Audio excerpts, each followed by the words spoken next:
Welcome to this explainer. Today, we're tracking something absolutely wild. How a small nomadic tribe from the harsh Asian steppes managed to create the largest contiguous empire in all of human history.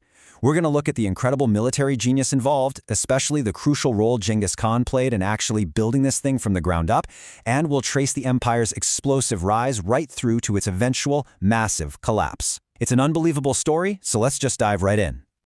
Here is our roadmap for today. First, uniting the tribes. Second, Genghis creates the empire. Third, expansion under the successors. Fourth, division and Pax Mongolica. And finally, decline and ultimate fall. All right, Part 1. Uniting the Mongol tribes. We have to begin in the incredibly harsh, unforgiving environment of the 12th century Mongolian plateau. Picture this. A young boy named Temujin is born around 1162, and his early life is just brutal. By the late 1100s, his father is poisoned, and his entire family is exiled to fend for themselves on the steppe.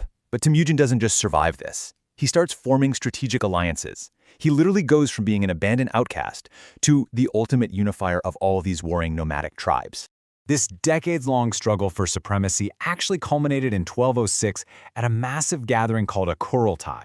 This was a traditional political and military assembly of the Mongol nobility, basically used to make major decisions and elect leaders. And it was right here that a shaman formally proclaimed Temujin as Genghis Khan, meaning he was now the undisputed absolute ruler of the newly unified Great Mongol nation. Moving right along to Part 2, Genghis creates the empire. Now, uniting the tribes was one thing, right? But forging an actual empire required a complete top-to-bottom transformation of Mongol society. Genghis Khan engineered this social revolution by establishing what's called the Yasa.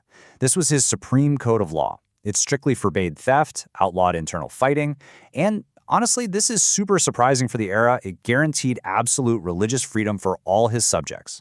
Whether you were a Christian, Buddhist, or Muslim, you could practice freely, which was a brilliant move to reduce internal friction. But what's truly fascinating is how he revolutionized his military.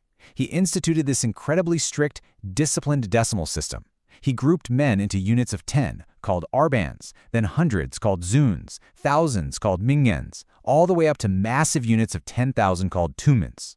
The genius here is that he mixed men from entirely different tribes into these new units, effectively erasing those old, problematic tribal loyalties. You aren't fighting for your clan anymore. You are fighting for the Mongol Empire, period. And this newly organized military machine was highly mobile, didn't really rely on long supply lines, and was just devastatingly effective. When Genghis Khan died on August 18, 1227, he left behind an absolute behemoth of an empire. Just to put this in perspective, at the time of his passing, the Mongol territory stretched all the way from the Pacific Ocean to the Caspian Sea. That is literally twice the size of the Roman Empire at its absolute peak. Let's hit Part 3, expansion under the successors. So the baton passes to Genghis's chosen heir, his third son, Ugadai Khan. And Ugadai used the empire's vast resources to do something that seems almost impossible.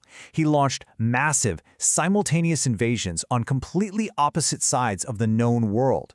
Over in the east, they're conquering the Jin dynasty and invading Korea. Meanwhile, in the west, they're utterly destroying Kievan Rus and advancing deep into Central Europe. It's just staggering scale. They were racking up victory after victory, crushing Polish and Hungarian armies. But then, in 1241, right as the Mongols seemed poised to sweep all the way into Vienna and beyond, the whole invasion just abruptly stops. Why? Well, strict Mongol tradition required all princes of Genghis's bloodline to attend a Kurultai to elect a new leader. So when Ugadai Khan suddenly died, the armies literally had to pack up and return to the heartland. This single tradition paused their rapid western expansion right in its tracks. After a few years of power struggles, Mongol Khan takes over in 1251, and it's incredible to see how basic administrative tweaks fueled their conquests. Mongol launched an empire-wide census, established a fixed poll tax, and centralized their money. This predictable financial stability was completely by design. It was exactly what they needed to comfortably fund their next massive wave of military expansion. Which brings us to Part 4, Division and Pax Mongolica. Following Mongol Khan's death in 1259, the empire faced its biggest existential threat yet, and it came from within. His death sparked a massive succession dispute known as the Tolawid Civil War.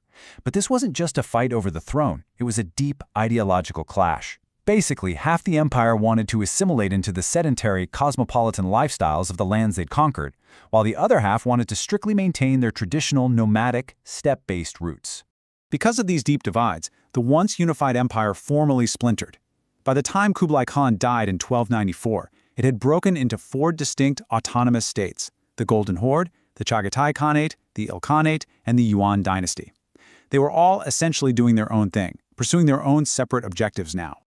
Yet, despite this political fracturing, they managed to maintain what historians call the Pax Mongolica, or Mongol peace. They secured the Silk Road networks, making it incredibly safe for merchants. They ran the Yam postal relay system, which was basically an ancient Pony Express, where riders could cover a mind-blowing 200 kilometers a day by swapping horses. This whole system allowed for unprecedented cross-cultural exchange, sharing technology and science between the East and the West. Okay, let's get into the final chapter, Part 5, Decline and Ultimate Fall. So how does a massively successful, globally interconnected superpower just disappear? Well, in the 14th century, they hit a perfect storm. The biggest catalyst was the Black Death, which actually traveled along the very trade routes the Mongols had so carefully protected. At the siege of Kaffa, they reportedly even weaponized the plague by catapulting infected corpses over the city walls. Combine that biological devastation with internal succession wars, hyperinflation of their paper currency, and massive native rebellions, and the Khanates were critically crippled. What followed was a sequential, domino-like collapse. Without a strong central power, native populations started taking their land back. The Ilkhanate disintegrated into anarchy by 1335.